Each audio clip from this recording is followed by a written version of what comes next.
Hello there, welcome. As you're coming in, we want to welcome you to our webinar today. Thank you for joining us. My name is Marche. I'm the webinar director here at Advice Chaser. And before we introduce our guest and get started, I do need to do a little bit of legal housekeeping. Advice Chaser, the host of this webinar, is not a registered investment advisor. We cannot and do not give financial advice. Today's presentation is for educational purposes only and cannot be considered advice for any person's individual situation.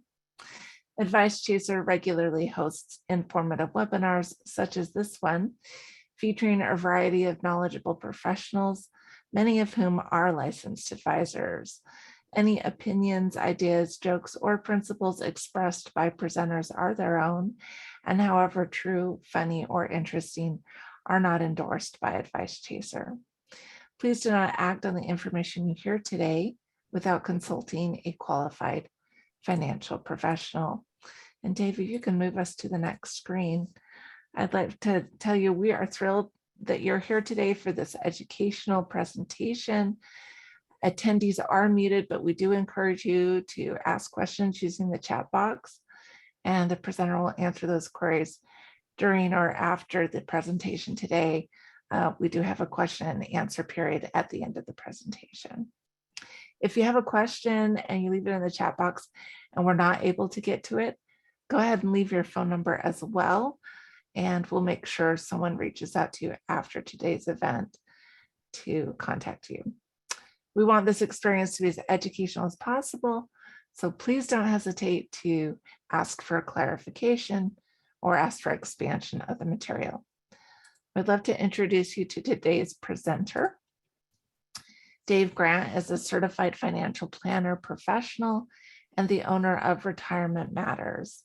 Dave has provided fee-only fiduciary financial advice to clients since 2007 and specializes in retirement income planning. His initial focus with clients is to help them understand what they want to achieve in life, what goals to set, and how important those goals are in comparison to each other. It's then his job to bring the best investing and retirement income strategies to aid in building an ideal life and having a customized financial plan at his clients' fingertips. And Dave, I'm so excited to have you here. And we have a lot of attendees at this one. I know it's a popular topic, so I'm going to turn the time over to you and love to hear what you have to say. Thank you, Marche. Well, as Marche said, this is a timely topic. This is not one that's evergreen, but we're going to be talking about inflation, what's happening now, and trying to make sense of everything that's going on and how it affects you in your retirement, whatever phase you may be in, as you're pre-retirement or if you're already there. So let's tackle the topic of inflation and kind of nail down exactly what it is and why we're seeing it right now. So inflation, just as a subject matter, is when the prices of things increase over time. And inflation is, well, what rate do they increase over time? So if you look historically, this has been about 3% per year. And you'd have to look back decades just to get that 3% average, because some years are zero and you'll see prices just remain flat. And some time periods that we're in now, it's a little higher than zero, and it's not at a level that we want it to be at. Well, where does this come from? Why is it zero sometimes, and why is it, ramping up and pretty high as it is right now? Well, there's a number of causes for inflation, but the cause that we're in right now is very much a demand and supply kind of scenario. So on one side of the equation, we've got consumers that are demanding things, and on the other side, you've got producers that are supplying those things to fill those needs.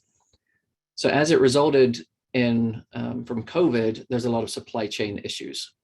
Factories shut down, people weren't able to drive ships that ended up across the ocean and supplied goods. So there was a lot of restricted supply chains that occurred. And then if you couple that with, here in the US, we had a lot of stimulus coming from the government. It pumped money into people's pockets. So it increased demand where people could spend more money. And we just had a very unbalanced scenario there. So if you have a lot of demand and not a lot of supply, that's going to ramp up prices. People are going to compete with their money to get the goods that they want, and they're willing to pay more because they've got more money in their pocket. That's still happening now. and you're seeing it across various different avenues. We're seeing it in cars, bacon, eggs, pretty much everything you can think of has increased in price very much from the case of demand for everything and supply of nothing. But it can happen in areas that are not related to supply and demand like we're seeing now. So you may see it in a case where we have a regular normal economy and there can be bad weather. So that will decimate crops for farmers who then still have to supply supermarkets and various other places with the same demand that they're looking for in terms of goods. So that jacks up the prices because there's not much to go around. And then you'll see similar situations as we are now. So it can be an economy thing, but there can be a number of different reasons for it as well. So how does inflation affect you over the long term? Well, if we have a 3% inflation rate on average per year, over your stretch of your lifetime, this can mean that prices just start ticking up and up. But what you'll see over about a 25-year time frame, you'll see that prices of something will have doubled. So if you're 25 and you're seeing something priced for X, by the time you're 50, you'll expect to see the price of that thing will have doubled in price. So essentially, this cuts your buying power. If your wages are not increasing at the rate that inflation is increasing, you're starting to find that things get more expensive. So examples of this, you can think back as to, okay, well, when I was a child, how much did a gallon of milk cost? How much did a loaf of bread cost? And then you compare it to what it is today. The ingredients have not changed. Cows are still cows. They're still giving you milk. Grain is still used to make bread. But inflation has ramped up. Costs of other things have increased. And so the prices of those things have increased. Whenever I talk about inflation, I always remember I was dating a girl who's not my wife, so we won't talk about that for too long. But we were at the gas pump and she got back in the car and she just looked horrified. I was like, what happened? She's like, gas isn't 99 cents anymore. I'm like, okay. And now we get in the car and we're like, gas isn't $3.50 anymore. And we're just shocked and it's gone up. And if you're in California, I commiserate with you that, yeah, gas isn't $5 anymore. But it's a case of these prices will continue to go up with inflation. So it means that you need to combat that with various different things in your lifestyle, whether it's not spending as much or saving more, to make sure that you're still living the lifestyle that you like. Now, along with inflation, there's a thing called price stickiness. And this is something that doesn't pop up too much, but it's important to understand. So when you're looking at the price of something, it has a nominal value. So that's the dollar amount that it costs. That doesn't necessarily tie in with the price of how much that thing costs to make. So for example, we can talk about iPhones. When they first came out, this was something that was incredible. Like this had the computing power that was more than the computing power that was used in the rocket to send someone to the moon. Like this was phenomenal to have in your pocket. So the price tag of that being $1,000, that was an incredible bargain. Now, if you go in and trade a phone, you can have an iPhone, you can have various other competitors, you can have something that might be more powerful, something that's smaller, but the price point is still pretty similar. Well, it's got cheaper to make. Like chip prices might be a little bit more expensive now, but over time, there's been so many efficiencies, yet the price is still at the same point that it was when it came out. So that's what we're talking about with price stickiness. The value or the price of something doesn't necessarily correspond with how much it costs to make. So that means that margins can be really high. So for example, if you're going to eat at a high-end restaurant and they are in a period of inflation like we are now, you may or may not see their prices change. Now, the reason for that is they've already built in a large margin on what their prices versus their cost of goods are. And so you may go in and be pleasantly surprised that the prices haven't changed, or you may go in and see the prices have changed because their margins weren't too high. So that's what we're talking about with price stickiness. Prices may or may not change with inflation. So that's all in the marketplace. But what can you control in this situation? So you can't control inflation. You can't control any supply chain. You can't control how quickly someone gets something that you need. You can control your demand of those things to a certain extent. If you're looking to replace a car, and cars right now, they're scarce and expensive, well, maybe you just go ahead and prolong the life of the current car that you have. And you say, okay, well, maybe we repair this car a couple more times before we go ahead and replace the car that we have, just because it's not the right time to do it. So that's an example of controlling discretionary spending. Cars sometimes fall into that, but if you're looking at, vacations, if you can look at the price of travel and travel has doubled to the place you want to go, well, maybe you push that trip off, or maybe you go to somewhere else that is not as expensive. You can also control planning for the future. So this relates to, well, what amounts are you saving for the future? What in terms of retirement timeline are you looking at? Are you looking at retiring in the next 5 years?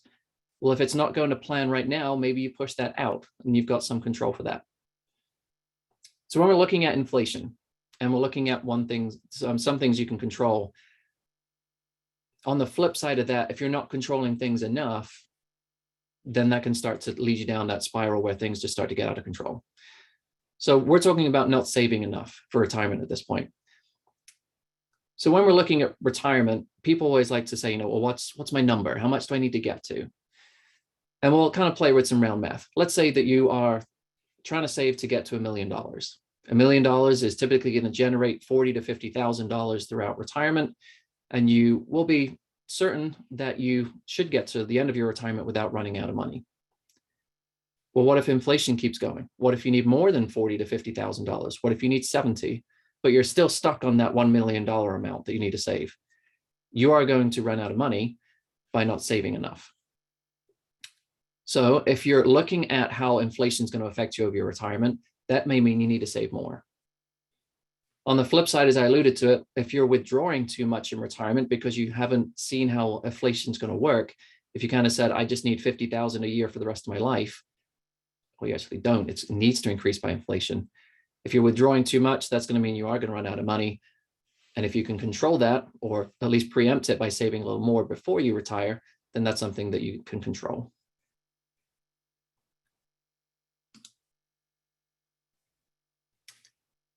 Well, let's look at risk. So these are some of the mistakes that I see people make, and I've heard people make when they're trying to look at inflation or trying to overcompensate for things that they have done or not done as they're leading up to retirement. So if we're looking at inflation, and typically now, we're looking at this period of time since the start of the year where inflation has ramped up, but stock market returns have gone down. So it's almost a perfect bad storm, if you want to look at it that way. And so then people start to overcompensate. They'll say, well, maybe because markets have gone down and I'm retiring soon, I need to get back to the value that I need to get to. I need to take more risk in my investment so it can grow faster. Well, then you're starting to play with fire at that point. What happens if the market keeps going down? Now your losses are going to get even bigger because you've taken even more risk in the equity markets, and it's going to become a case of just a snowball down a hill. Also, what if you're still pegging a retirement date to a certain time? Well, what happens if you don't get to that number that you assumed you should get to by taking riskier choices?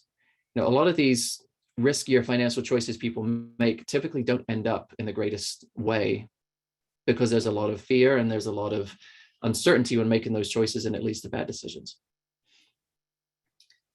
But when you're making these investment choices and changes, that's something that you have no control over. If you're trying to pick riskier investments, you have no understanding of what's going to happen to that in the future. And no one does, not even me. So what you can do is say, well, instead of changing my investments, what if I change my savings rate? So if it went from 5%, what if I bumped it to 8? What if I bumped it to 10 or 12, whatever number you might need to get to fill in the gap that you're trying to fill? And so that is something you can control with a savings rate. You can't control what a stock market does. Now, even as you're looking at, your number in air quotes, when you get to retirement, that's not the magic right there. Like, that's not where things stop. You still need your investments to grow for the next 20 to 30 years in your retirement. So that means that you need to be comfortable with taking risk while you're working and saving, but also having a certain amount of risk after you retire. That inflation can still mess with because you are still taking risk. But as long as you've been saving appropriately up until retirement, and you've built a plan in place to understand what's going to happen to your investments in the good and bad times, then that should start to alleviate some fear as to what retirement will look like. So let's talk about other things outside of investments with retirement. So if you are retiring and you're looking at claiming Social Security, this does have a built-in cost of living adjustment.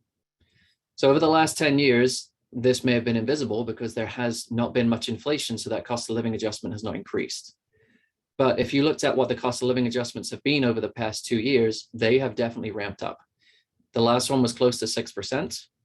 I would imagine there will be another one this year because inflation is still kicking in and it's still driving the prices of things up. So that's when the government steps in saying, well, if for our group of citizens who need Social Security as their main source of income, we need to make sure that they are still able to afford things that they need in their lifestyle. Now, if possible, one way to make the most example or make the most benefit of Social Security is to delay claiming. So Social Security claiming dates, you can range from 62 all the way up to 70. You can claim anywhere in between that window. But based on your birthday, you have what's called a full retirement date. So, or full retirement age, the acronym is FRA. So based on your birthday, that's going to be a date where you get a benefit that's not reduced or increased. If you took before that, all the way down to the age of 62, you can take a permanent deduction for the rest of your life and your Social Security benefits. Now, if you're able to plan, so you're able to push claiming your Social Security benefit past your full retirement age and even up to the age of 70, you get an 8% increase each year in your Social Security benefit for delaying it. Now, for some people, if they have earned a decent amount through their whole career, that can be tens of thousands of dollars that you end up getting an increase in benefit on. And your benefit becomes a healthy size as you start claiming it at age 70. Now, when people do the breakdown of, well, if I take it my full retirement age versus age 70, what's my break even date? What's my age that, things start to make sense? Now, if you delay to 70, the break even is around age 81, 82. So if you believe that you're going to live longer than that, then delaying that claim date actually makes sense.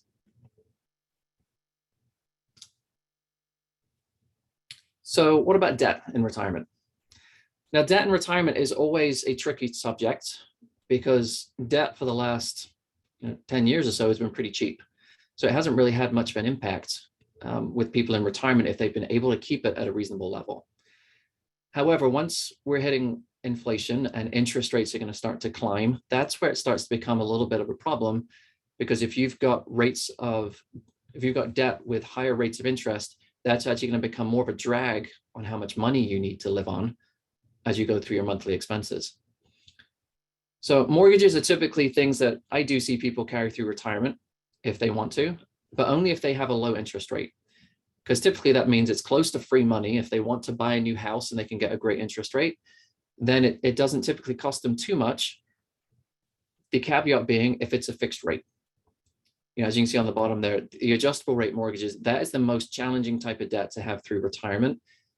Because if you had an adjustable rate mortgage 5 years ago and your rate was really low, you're going to really start to see that tick up over the next couple of years to where your payment's really going to increase. So the knock-on effects of that is if you're living on a fixed income, your discretionary spending goes down because you've got to put more onto debt servicing. Or if you're looking to take money out of your portfolio, now you've got the double whammy of, okay, my levels of debt servicing has gone up, my investments have gone down, but I need to take more out so I can service that debt and also live the same lifestyle. So you've got a number of different things counteracting against each other in a negative way. Credit card debt is always going to be something that's not recommended to carry just because the interest rates are so high, and it also encourages people living beyond their means. So that's not always the situation. Of course, you've got emergencies that sometimes have to be put on a credit card, but for people using credit cards for discretionary spending, it always gives the false illusion of, okay, well, we're actually living a great lifestyle where you're actually not. You're actually living it and increasing your debt. Same with student loans. That's something that if they're your student loans, hopefully they will be cleared up by retirement.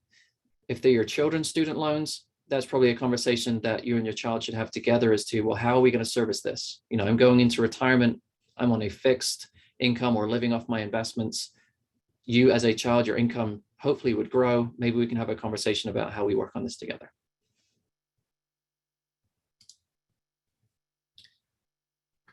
This is probably the big solution to inflation in retirement. And some people hate to hear it, but what if you kept on working? So if you are getting close to retirement and you're looking at what the current scenario is of, okay, well, inflation's ramping up and it's kind of high as it is now. My investments are taking a tumble and I don't know where that's going to end. Maybe it's a chance of, okay, I don't need to retire at this point. Like, it's not the optimal time to do it. What if you kept working for a couple of years until things slowed down or settled down? You were able to keep earning an income. You were actually able to keep contributing to your investments to keep your savings rate going. And then that added on the fact that you don't need to withdraw from your investments either. So you've got multiple plus sides on that. You're also able to keep a social circle going through work.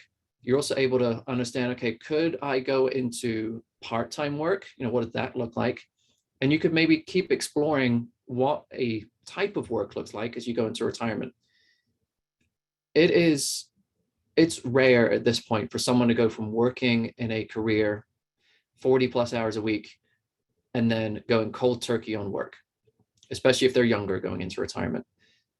There's a lot of impacts when you do that, and not all of them financial, social, mental, emotional. And when people are going cold turkey, it's a case where they find that it's sometimes not the best solution for them. So that's where consulting work comes in. That's where other part-time work where you can turn a passion into an income, or even gig work where you try and build up a freelance career.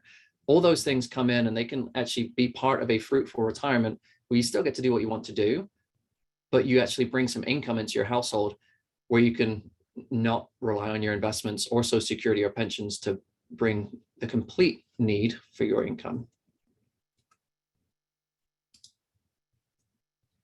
Well, how should your investments look when we're thinking about inflation? And this is conversations that are very frequent right now. Should I be changing anything? What should I be looking at investing in terms of interest rates changing and inflation ramping up and all these things? Well, the overarching story is stocks do win over the long term. Doesn't feel like it right now. It actually feels the opposite. But if you were to look at historical stock market returns, it is rare to find a period over 5 years where stocks are not positive. So if you take the last 6 months, sure, that it feels gross. Like we're not really in a fun time right now. But you do have to extrapolate that and say, okay, well, how does this fit into the bigger picture of the last 5 years or the 5 years before that? There has been dips, drops everywhere. And we've just been going peak to valley. If you look at it over a period of 5 years, investing in the stock market as a whole, you are going to get a positive return. Whether that goes into the future, I don't have my crystal ball today. It's in my other office. But hopefully we get there. Well, what can you do right now? There are investments that are tied to inflation, and so they can give you some protection right now. So the government does do inflation protected bonds. So they're called TIPS if you are aware of that acronym, and you can buy them in a couple of different ways. One, you can go to Treasury Direct, which is direct to the Treasury Department, and you can buy a inflation protected bond. And the interest rate on those right now is very high. So it just got reset for the next 6 months, and we're looking at over 9%. And that gets reset every 6 months, depending on where inflation is at. The downside is you can't buy too much of that at once. So it's limited to $10,000 per person per year. But if you're looking for something that gives you an interest rate and an inflation protection now, that's probably the place to go. You can also buy inflation protected bonds as an investment by itself. So you could buy an ETF or mutual fund that has inflation protected bonds. The only downside is when you do that, you're buying a pool of bonds. And as our interest rates are changing, that is a negative effect on bonds because it leads to decreased value just with how interest rates and values of bonds work. So it's still having the desired effect. It's just going through a little bit of turmoil now that inflation is going up and interest rates are changing at the same time. Typically, when inflation kicks off, so does real estate. So we've seen that in various pockets around the country that real estate values have gone up in some places quite substantially, but also rents go up as well. So if you're looking to kind of beef up a position in your portfolio, this would have been ideal 6 to 12 months ago, but real estate in inflationary markets does typically hold its own. The last thing is going to be annuities. So for some people, when you've got inflationary markets, and then when it's coupled with downturns in the market too, that becomes too much risk for people to think about taking, or that they like to take when designing their own portfolio. And so in terms of looking at annuities, it's transferring the risk from you over to an insurance company. And essentially you give them a lump sum of money, and in return, they'll give you an income stream for a desired period of time, whether that's the rest of your life, or if you defer it for another date in the future and get a larger sum of money. But essentially you are insulating yourself against inflation, against stock market returns. And you're saying, okay, insurance company, I need you to take that risk. I just need the guarantee of that income stream later on in life or now.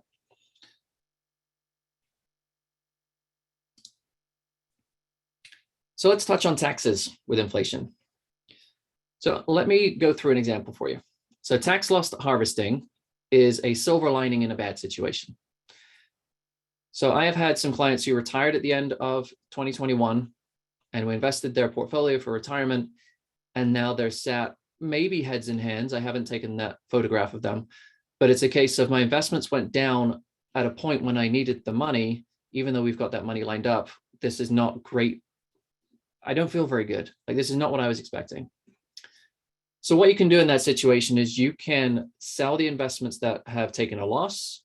You can put that to the side, and you can move those investments that you sold. You can take the proceeds of that and just park it somewhere else, whether that's cash if you want to completely remove yourself from the market, or it can be in another investment. If you still want to use the investments that you're currently using, per the IRS, you have to wait for a certain period of time. Once that time is up, you can sell the investments that you had or move the cash back into those original investments. And then you have the losses that you just harvested, which is the term for it. You can use those for any gains that you have going into the future. So let me give you a simple math example. Let's say you had a share of Apple. It was, we use easy math. Let's say it was $1,000. You owned it at the start of the year, and now it's down to $800. Let's say you sold it. So now you have a $200 loss on that position. Let's say you left that money in cash, and then 31 days later, you turned around and bought Apple again, and it was still 800. Well, now you're in the same spot as you were 31 days ago. It's 800 to 800. So you really didn't lose or gain anything. But on the tax side, you have a $200 loss that you can use should Apple grow again and you sell it. You can offset the gain of that with the loss that you just harvested. So it's going to be a neutral tax event for you right there. Lots go into that. I wouldn't necessarily encourage you to do it by yourself, because there are some hurdles to go through with the IRS, but definitely ask for help if you're looking to do that for your tax situation. Now, on the spending side, you can sometimes control the taxes that you pay. So for real estate, if you're in a place where real estate values have gone up, I would expect for your real estate taxes to go up as well a little bit. Or where I'm based in Illinois, we're going to be selling a child to pay our next installment of real estate taxes. But it's a case where, okay, can I accelerate my next real estate tax payment to where I lump sum it into a year where I have a lot of income? Or can I defer it because next year I'm expecting more income and would like to pay it at that point, and this year I just don't have that just yet. So you may want to talk to your county treasurer's office and see, what kind of leeway do I have with paying those tax payments? Or it's going to be a case of, if you're seeing those real estate tax payments continuing to rise, is it wise for you to own the real estate that you own? Is it worthwhile, if you're looking to move in retirement, to figure out, okay, let's move to a place that doesn't have the real estate tax situation that we're in right now. Let's move to one that's lower. And then you have a number of knock-on effects. You've lowered that for your everyday spending. It becomes a place that you really like to live. And so it's better overall. In terms of sales taxes, that's something that comes down to discretionary spending. If you're in a place in the country that has a high amount of sales tax, and you're seeing this maybe go up as inflation is going up, then it comes to a point of, well, should we stay away from things that have too much sales tax tied to them and really control our spending at that point to bring that sales tax down?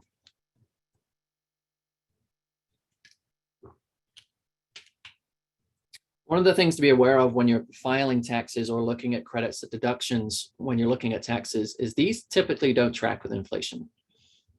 So they will sometimes raise by a nominal value each year. But if we're in a high inflationary market, then some of these taxes and some of these credits and deductions actually lose value because they don't go up at the same amount as our lifestyle and our economy is going into.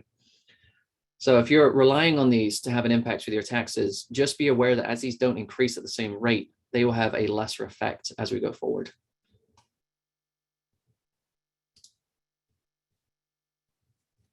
So how can advisors help in these situations? Well, one of the things that we do as advisors is we study these scenarios and we learn from history to figure out, well, what happened in our last inflationary market, to figure out, well, what investments are appropriate for this if clients are looking for a little bit of a shift, or what happens after we get out of an inflationary market. We're always trying to understand, well, what happens at the next stage, but also bring perspective into the personal situation of our clients. So for example, if you are pre-retirement, you've got retirement coming up in a couple of years, what should you be doing at this point if you're looking to change your portfolio? We mentioned some of these, but does it make sense in your situation? If you're post-retirement and you're trying to figure out, what does this whole situation mean for me? We've taken a number of people through this retirement transition and can pull from a number of different stories of other people's lives and understand, how do all these stories play into yours? And should we be taking something that's happened in other people's lives and applying it to yours because it's been successful in other situations? Now, one thing to understand is that when you're working with an advisor, you should not be getting cookie cutter advice. These suggestions that advisors make, they should be specific to your individual situation, and it should be with your goals in mind, knowing that your journey is completely different from someone else's, so your investments may be completely different from someone else's too.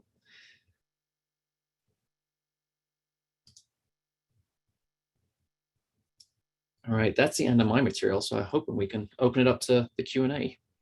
Yes, absolutely. I wanted to tell folks that you are welcome to put your questions in the chat. We'll try to address those. If we're not able to get to you, please leave your contact information and we will have someone reach out to you after today's event. Okay, here's our first question. Should you change your portfolio diversification in times of inflation? Other than tiny tweaks ahead of time, I would say no. So let me give you an example. When it was being talked about with inflation and lots of spending, I made minor tweaks to client situations as it related to real estate and inflation protected bonds. Now we're in this situation. A lot of that gain has already been gathered by those investments. But if you're looking at, where should I put my fixed income investments, you can certainly buy tips at this point, which is direct with the Treasury, and you can buy those inflation protected bonds. I would not make sweeping changes to portfolios at this point. Those are typically going against your overall larger picture financial plan, and it's almost reactionary to where the market is, and it typically doesn't result in anything favorable. All right, here's another question. If I just started my retirement, what should I be looking at? What should I be doing? My heart goes out to you if you just started retirement and you entered this market. So I think it's a case, there's a number of things. One, it's looking at, what are you spending? And is that appropriate given what your portfolio is now? Is there a chance for you to work some more or pick up some work and understand, can I delay some of the withdrawals from my retirement or your portfolio and kind of weather this storm as we're going through market declines? And also understand how you're doing emotionally. It's not an easy transition as you enter retirement and then all these things start to kick off. So if you need someone to talk to at that point, definitely find someone to talk to and kind of work through all of this, because this is a blip in your retirement. It's not the ideal start, but it doesn't shape the rest of it. Thank you. Okay, we have some interesting questions coming in here. How likely are stocks to beat inflation? How likely? Well, if you look, and all I can do is look at historical numbers. If you look at it over a period of time when inflation is high, stocks typically rise as well. Now, typically that is on the value side because that's where dividends are being paid. And so over time, stocks are 100% likely to beat inflation over that period of time if you're in a diversified portfolio. You're not seeing it now because we have the interest rate debacle that we're in as well. And we haven't had a normal interest rate for the last decade. Now we're getting back to it, but it's really stunting the growth of the stock market because people are reacting to that. So I'd say definitely be diversified at this point, and know that inflation is a blip as well. Once our supply chains are evened out and demand goes back to a level that can be met by that supply, we may see inflation drop back down to normal levels. All right, here's another question. What percentage of your full-time income should you shoot to make in part-time semi-retirement? Good question. Yeah. A lot of that. So I would look at your spending to start with. And this is going to vary for different people. If they're going from spending 10,000 a month while working and it drops to 4 in retirement, then you're obviously not going to need a lot of income. But if you're going into retirement and your spending doesn't change as much, then I would shoot for half. Now, it's going to be an aggressive goal. If you're going from spending 10,000 in retirement, it's still 10,000. You might want to see if you can pick up $5,000 worth of work per month. That will create a nice buffer in the fact that you can get half of your income to support yourselves from work and half of it from your portfolio. And then you can start to assess, well, can I start to phase out some of this work over a period of time when things get better, and then fully rely on my portfolio? Again, just round numbers, everyone's going to be different. All right. Can you talk a little bit about if precious metals or cryptocurrency be part of a portfolio? Yeah. So crypto is definitely something that is coming to the forefront. I'll touch on that first. The downside is it's not regulated yet, so I can't recommend anything as it relates to cryptocurrency, else I get in trouble. That doesn't mean I'm not playing with it personally and looking at all different options, because it's definitely coming to the forefront of the SEC that it might be part of a diversified portfolio.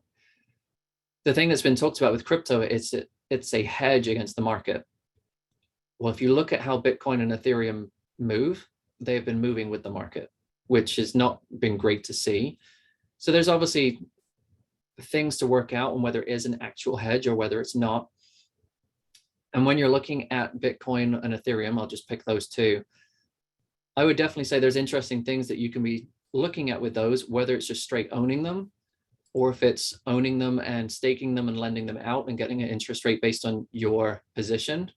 There's lots of interesting things in that space. Nothing that I can recommend at this point, but I think that market will continue to evolve.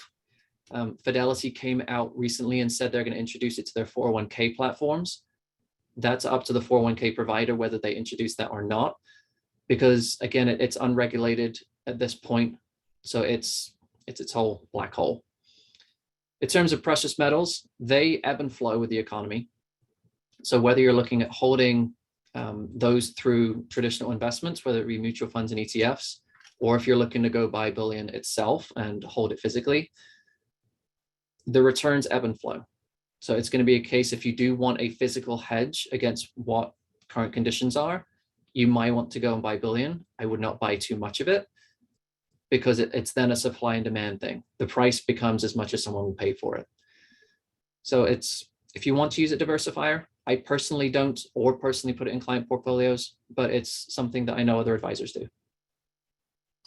All right.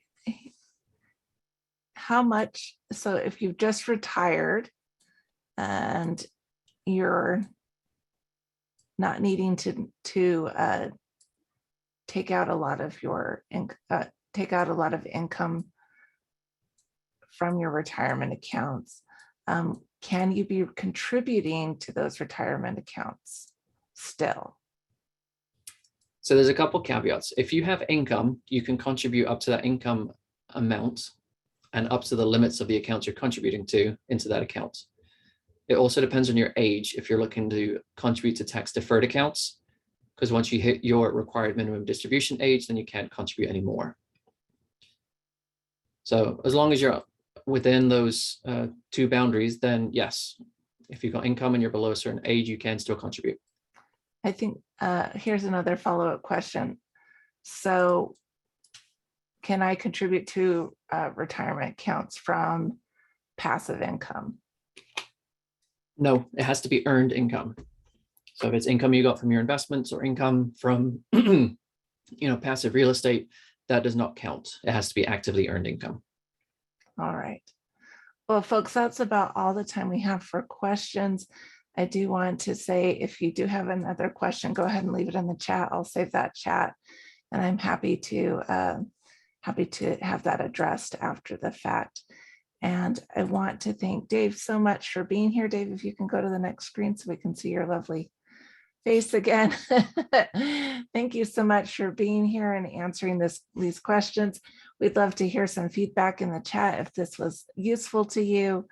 Oh, we got a good talk. Thank you. And we're really glad that you were here. Here at Advice Chaser, we're all about helping you find a financial advisor who's a great fit for your life and your financial questions. And every one of our advisor partners has offered a free initial consultation to anyone we introduce them to. Find out more by going to advicechaser.com and clicking on the link to find an advisor. We're getting some more thank yous and some useful advice. So we're so glad that it was good for you folks. And we hope to see you at another webinar soon. Goodbye, everyone. Goodbye.